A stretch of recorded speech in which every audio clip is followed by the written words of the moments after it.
Good morning friends. आजच्या तासाला आपण अनसॉल्व एक्झाम्पल शिकणार आहोत. त्यातलं पहिलं अनसॉल्व एक्झाम्पल आहे calculate the acceleration due to gravity at height of 300 kilometre from the surface of the earth. हाईटवरती काढायची आहे ॲक्सेलरेशन ड्यू टू ग्रॅव्हिटी म्हणजे जी, बरोबर आहे. त्यावेळेस मास आहे 5.98 इंटू 10⁻²4 किलोग्रॅम आणि रेडियस आहे 6400 किलोमीटर. हे पुस्तकातलं अनसॉल्व एक्झाम्पल आहे. त्याचं सोल्युशन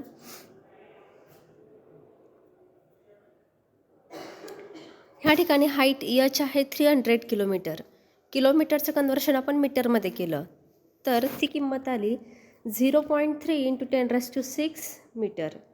मास तर दिलेला आहे ते पुन्हा लिहून घेतलं. रेडियस आर जी 6400 किलोमीटर होती तिचं मीटरमध्ये कन्वर्शन केलं 6.4 इंटू 10⁻6 मीटर. कॅपिटल जी जो ग्रॅव्हिटेशनल कॉन्स्टंट आहे त्याची किंमत लिहून घेतली 6.67 into 10⁻11 newton metre square per kilogram square. हे गिवन फॅक्टर. आता काढायचं काय आहे acceleration due to gravity at height म्हणजे जी एच साठीचा फॉर्म्युला आपण शिकलो आहे GM/R + H bracket square is equal to GH. बरोबर आहे. सगळ्या किमती पुटअप केल्या. जी म्हणजे 6.67 इंटू 10⁻11. कॅपिटल एमची किंमत टाकली 5.98 इंटू 10⁻24. R + H म्हणजे 6.4 इंटू 10⁻6 प्लस 0.3 इंटू 10⁻6 स्क्वेअर. ठीक आहे. वरचा जो गुणाकार आहे 6.67 इंटू 5.98 ती किंमत आली 39.88 इंटू 13 आणि छेदस्थानची जी किंमत आहे 10⁻6 कॉमन निघली पॉवर आणि गुणाकाराला 6.7. बघा 6.4 प्लस 0.3 म्हणजे किती 6.7. त्यानंतर 39.88 into 10⁻13 upon 6.7 bracket square into 10⁻6 होता त्याचा स्क्वेअर केला तर 10⁻12. पुन्हा आपण 10च्या पॉवरवरती घेतल्या, बरोबर आहे. आणि 39.88 अपॉन 44.89 हा जो रेशो आहे याचं उत्तर आलं 0.8883 आणि 10च्या पॉवरचा गुणाकार केला घातांकांचे नियम वापरून तर 10⁻1. आता हा जो 0.8 आलेलं उत्तर आहे हे आपल्याला 8 समथिंगमध्ये कन्वर्ट करायचं आहे म्हणजे 10ची पॉवर -1ने आपल्याला मल्टिप्लायला घ्यावं लागेल. सो 8.883 इंटू 10⁻1 इंटू 10⁻+1 म्हणजेच तुमचं फायनल उत्तर काय आलं 8.883 मीटर पर सेकंड स्क्वेअर.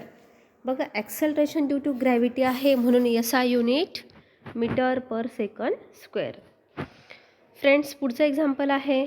सगळे आज जे एक्झाम्पल मी घेणार आहे ते सगळेचे सगळे एक्झाम्पल हे अनसॉल्व एक्झाम्पल आहेत. तुमच्या ग्रॅव्हिटेशन ह्या चॅप्टरच्या खाली ते दिलेले असतात. ठीक आहे.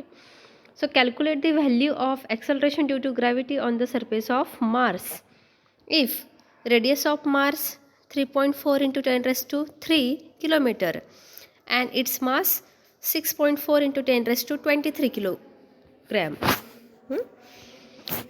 आता हे अनसॉल्व एक्झाम्पल आहे ते सॉल्व करू. मार्स साठीचं दिलेले जे गिवन फॅक्टर आहेत आपल्याला ग्रॅव्हिटी काढायची तर कॅपिटल एम म्हणजे पृथ्वीचं मास दिलेलं आहे, कॅपिटल आर म्हणजे पृथ्वीची रेडियस दिलेली आहे. किती आहे रेडियस ऑफ मार्स दिलेली रेडियस ऑफ मार्स किती आहे 3.4 इंटू 10⁻³ किलोमीटर. किलोमीटरचं कन्वर्शन मीटरमध्ये केलं तर 3.4 इंटू 10⁻6 मीटर. ग्रॅव्हिटीचा फॉर्म्युला काय आहे किंवा ॲक्सेलरेशन ड्यू टू ग्रॅव्हिटी जी बरोबर कॅपिटल GM/R स्क्वेअर. कॅपिटल जीची किंमत आपल्याला माहितीच आहे बरोबर आहे. मग आता हा जो जीचा फॉर्म्युला आहे स्मॉल जी, तो आपण मार्ससाठी कसा लिहू शकतो? G suffix M, M for Mars. किमती पुटअप करू. Capital G into capital M upon capital R square, सगळ्या किमती टाकल्या. तर 6.67 into 10⁻11 into 6.4 into 10⁻23 upon 3.4 into 10⁻6 bracket square. जे न्यूमेरिकल आहे गुणाकारामधले, तो गुणाकाराला व्हॅल्यू ज्या होत्या त्यांचा गुणाकार घेतला आपण, म्हणजे 6.67 इंटू 6.4, तो गुणाकार आला तुमचा 42.688 अपॉन 3.4चा वर्ग काय आला 11.56. 10च्या पॉवरचा सुद्धा वर्ग आपण करून घेतलेला आहे. मग 42.688 अपॉन 11.56 हा जो रेशो आहे याचं उत्तर आलं 3.692. 10⁻12 पॉवर कॅन्सल होऊन गेली आणि एस हा युनिट मीटर पर सेकंड स्क्वेअर. तुम्ही हाच गुणाकार लॉगच्या सहाय्याने सुद्धा टॅली करू शकतात. मी तुमचे वर्गात लॉग घेतलेले आहे. प्रॅक्टिस म्हणून तुम्ही हे एक्झाम्पल लॉगच्या सहाय्याने सुद्धा सॉल्व करून पहा. पुढचं अनसॉल्व एक्झाम्पल आहे. A planet has mass 6.4 into 10⁻24 kilogram and radius 3.4 into 10⁻6 metre. Calculate energy required to remove an object of mass 800 kilogram from the surface of the planet to infinity. प्लॅनेटचं मास दिलेला आहे 6.4 into 10⁻24 kilogram. प्लॅनेटची radius पण दिलेली आहे आणि अशा वेळेस आपल्याला काय करायचं आहे की प्लॅनेटच्या सरफेसपासून इन्फिनिटी इतक्या डिस्टन्सवरती 800 किलोग्रॅम वजनाची वस्तू, एवढं मास असणारी वस्तू जर रिमूव्ह करायची आहे तर किती एनर्जी लागणार आहे? कॅल्क्युलेट दी एनर्जी रिक्वायर्ड, ती आपल्याला फाइंड आउट करायची आहे. तर याचं सोल्युशन, जे मास दिलेलं आहे ते लिहून घेतलं 6.4 इंटू 10⁻24 किलोग्रॅम. रेडियस लिहून घेतली प्लॅनेटची 3.4 इंटू 10⁻6 मीटर. त्यानंतर त्या ऑब्जेक्टचं मास लिहून घेतलं small M equal to 800 kilogram. आणि काढणं काय आहे आपल्याला? Energy required to remove the object from the surface of planet, म्हणजेच बाइंडिंग एनर्जी. बाइंडिंग एनर्जीचा स्टँडर्ड फॉर्म्युला BE बरोबर GMM अपॉन R. G म्हणजे 6.67 into 10⁻11 newton metre square per kilogram square. ठीक आहे. आता ह्या सगळ्या ज्या किमती आहेत त्या बाइंडिंग एनर्जी BE मध्ये पुटअप केल्या. मग काय आला? बाइंडिंग एनर्जीचा फॉर्म्युला आहे GMM अपॉन R. किमती टाकू 6.67 इंटू 10⁻11 G, नंतर M 6.4 इंटू 10⁻24, स्मॉल m 800, किंवा कसं लिहू शकतो आपण 8 इंटू 10⁻2 सारखंच आहे. 800 लिहा किंवा 8 गुणिले 10चा दुसरा घात लिहा, सारखंच. अपॉन R म्हणजेच काय 3.4 इंटू 10⁻6. मग आता 10च्या पॉवर ज्या होत्या वरच्या साईडच्या त्या ॲडजस्ट करून घेतल्या, बरोबर आहे. तर आपल्याला भेटणार आहे, आणि छेदस्थानीची 10ची पॉवर आहे 10⁻6, ती वरती जाताना काय होईल 10⁻6. म्हणजेच तुम्हाला पुढच्या स्टेपमध्ये भेटणार आहे 6.67 इंटू 6.4 इंटू 10⁻15 इंटू 10⁻6 इंटू 8/3.4. वरच्या ज्या व्हॅल्यू आहेत त्यांचा गुणाकार आला 341.504 अपॉन 3.4 ॲज इट इज. 10च्या सगळ्या पॉवर आपण ॲडजस्ट केल्या, अरेंज केल्या, तर त्यांचं उत्तर आलं 10⁻9. हा जो रेशो आहे 341.504 अपॉन 3.4, याचं उत्तर आलं तुमचं 100.44 इंटू 10⁻9. आता 10⁻9 पॉवर आपण 10⁻11 मध्ये कन्वर्ट करू, तर जो पॉईंट आहे, हा जो पॉईंट आहे हा LHSला 2 घरं सरकवायचा, म्हणजे 9 जी पॉवर आहे ती कितीमध्ये कन्वर्ट होईल? 11मध्ये. याचा अर्थ 100.44चं कन्वर्शन कशात झालं? 1.004मध्ये. तर 10ची जी 9 पॉवर होती ती कशात कन्वर्ट झाली? 11मध्ये. Next, unsolved example. What is the gravitational potential due to the earth at a point which is at a height of 2 re above the surface of the earth? Mass of the earth is 6.6 into 10 raised to 24 kilogram. Radius of earth is 6400 kilogram. And gravity G is equal to, gravitational constant G equal to, ती किंमत किती आहे?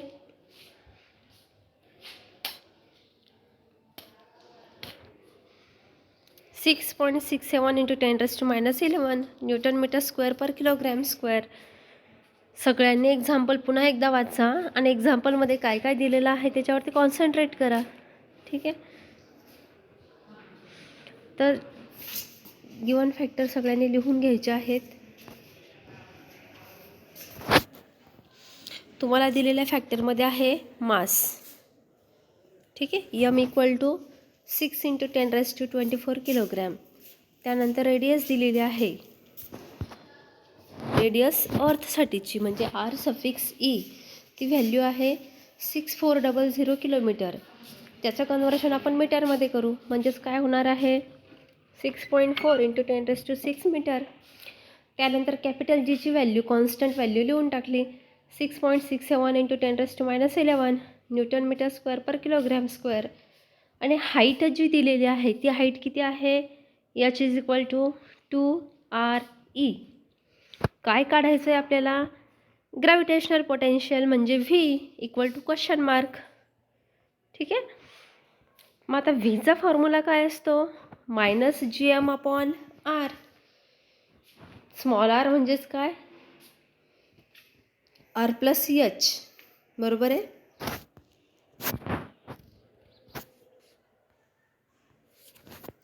हा small r म्हणजेच काय असतो? हा r plus h. ठीक आहे. परंतु ह्या ठिकाणी r म्हणजे re आणि h म्हणजे 2 times re according to given conditions. मग आपण काय केलं? जीची किंमत टाकली. हे मायनस आहे हे लक्षात घ्यायचं आहे बरं का. ग्रॅव्हिटेशनल पोटेन्शियल कसं असतं? मायनसमध्ये असतं.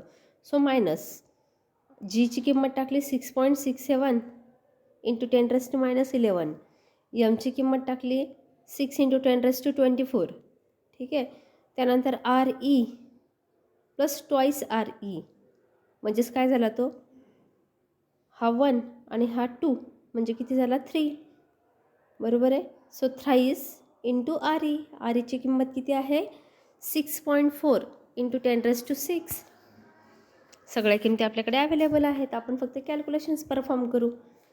मग कॅल्क्युलेशन करत असताना वरचा जो गुणाकार आहे 6.67 इंटू 6 ते उत्तर आलं तुमचं 40.02. आणि हा जो गुणाकार आहे 6.4 इंटू 3 त्याचं उत्तर आलं तुमचं 19.2. बरोबर आहे. 10च्या पॉवर ॲडजस्ट केल्या. ही जी +6 पॉवर खाली होती ही वरती जाताना काय होईल? -6. बरोबर आहे. आणि हा -11 कसा आला बरं? 24. ही पॉवर 13 आहे. 13. ठीक आहे. 24 - 11 उत्तर किती आलं तुमचं? 13. मग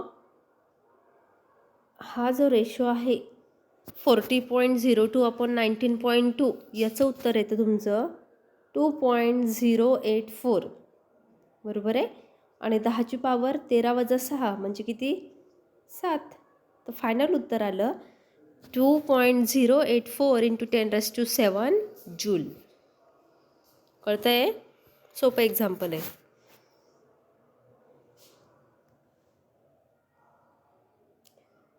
त्यानंतर पुढचं एक्झाम्पल आहे calculate the speed of a satellite in an orbit at a height of 1000 kilometre from earth surface. अशा वेळेस ME म्हणजे अर्थसाठीचं मास किती 5.98 इंटू 10⁻24 किलोग्रॅम आणि पृथ्वीसाठीची रेडियस अर्थसाठीची रेडियस कॅपिटल R म्हणजे 6.4 इंटू 10⁶ मीटर.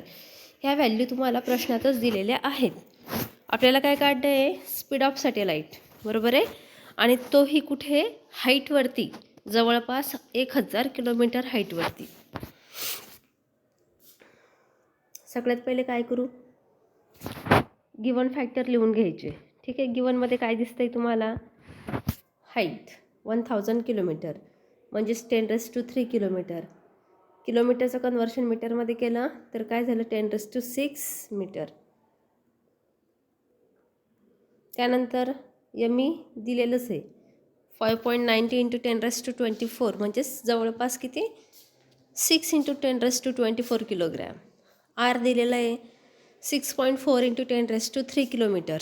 पुन्हा किलोमीटरचं कन्वर्शन मीटरमध्ये केलं म्हणजेच काय 6.4 इंटू 10⁻6 मीटर. आणि कॅपिटल G जो ग्रॅव्हिटेशनल कॉन्स्टंट आहे तो लिहूनच घेतला 6.67 इंटू 10⁻⁻⁻.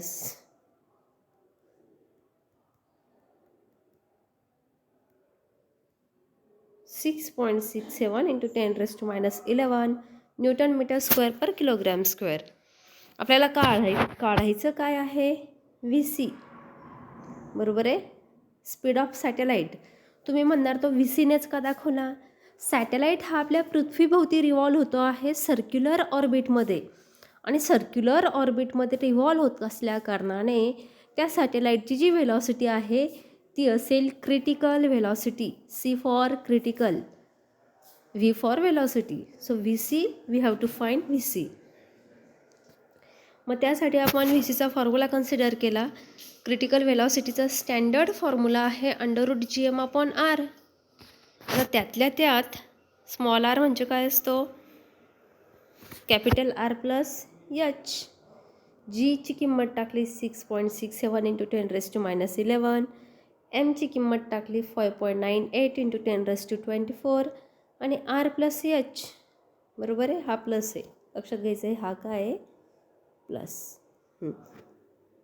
तर ती किंमत टाकली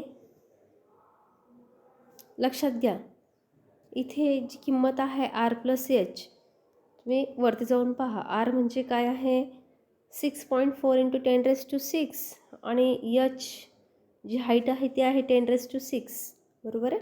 ह्या किमती आपण ह्या ठिकाणी पुटअप करू म्हणजे इथं काय असायला पाहिजे प्लस साईन असायला पाहिजे. ठीक आहे मग काय केलं आपण 6.67 इंटू ही जी फिगर होती 5.98 ही जवळपास गृहीत धरली नियर अबाउट 6. ठीक आहे तर 10⁻11 आणि 10⁻24 याचं उत्तर आलं बाय कॅल्क्युलेशन 10⁻13 अपॉन हा जो 6.4 आहे आणि इथे मल्टिप्लिकेशनला काहीच नाही म्हणजे काय 1 ते ब्रॅकेटमध्ये घेतले आणि कॉमन काढला 10⁻6 10⁻, इथे पण आहे तर कॉमन काय निघलं मग 10⁻6 कळलं. मग हा जो गुणाकार आहे कोणता 6.67 इंटू 6 त्याचं उत्तर आलं तुमचं 39.88 बरोबर आहे. खालची टर्म ॲज इट इज ठेवली इंटू 10⁻13 आणि खाली 10⁻6. मग आता हा जो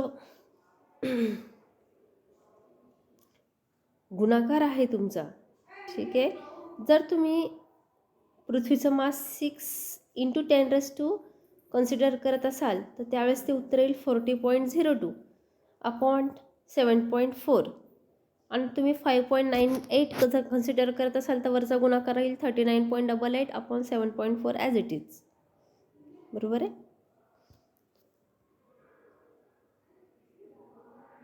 तर मी तुम्हाला दोघंही व्हॅल्यू कन्सिडर करून हे एक्झाम्पल सॉल्व करून दिलेलं आहे. दोघंही व्हॅल्यू कोणत्या लक्षात घ्या. पृथ्वीचं जे मास आहे ते 5.98 इंटू 10⁻24 किलोग्राम घेतलेला आहे आणि रेड अक्षरामध्ये जे मी सोल्युशन दिलं आहे तुम्हाला त्यावेळेस पृथ्वीचं मास आहे 6 इंटू 10⁻24 किलोग्रॅम हे कन्सिडर केलेलं आहे. येतं आहे लक्षात? आता आपण कुठपर्यंत पोहोचलो आहे? ह्या गुणाकारापर्यंत.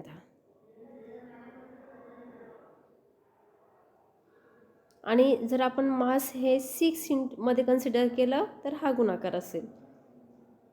बरोबर आहे. आता काय केलं आपण? 10ची पॉवर ही 5.3891 इंटू 10⁻⁷ आहे. 10ची पॉवर ही एकाने कमी करायची आहे, तर ती 10ची पॉवर कुठे ॲब्झॉर्ब करावी लागेल? 5.3च्या ऐवजी 53.89 मध्ये. 10ची पॉवर जी 6 होती ती कशात कन्वर्ट झाली? 6 मध्ये. ठीक आहे. आता 53.891चं जे स्क्वेअर रूट आहे त्याचं उत्तर आहे 7.34 आणि 10⁻⁶चं स्क्वेअर रूट आहे 10⁻3. तर आपलं फायनल उत्तर आलेलं आहे 7.34 इंटू 10⁻3 मीटर पर सेकंड. विद्यार्थी मित्रांनो, ह्या ठिकाणी आपलं हे चॅप्टर कंप्लीट झालेलं आहे. पुढचं चॅप्टर हे उद्यापासून घेतलं जाईल. ह्या चॅप्टरचे जेवढे एक्झाम्पल घेतलेत मी, मग ते सॉल्व एक्झाम्पल असो, अनसॉल्व एक्झाम्पल असो, ते सगळे एक्झाम्पल वहीमध्ये लिहून ठेवा आणि त्याचबरोबर त्यांचा चांगला सराव करा. थेअरीचाही चांगला अभ्यास करा. काही अडचण आली तर तुम्ही मला वैयक्तिक विचारू शकता. ठीक आहे. थँक्यू.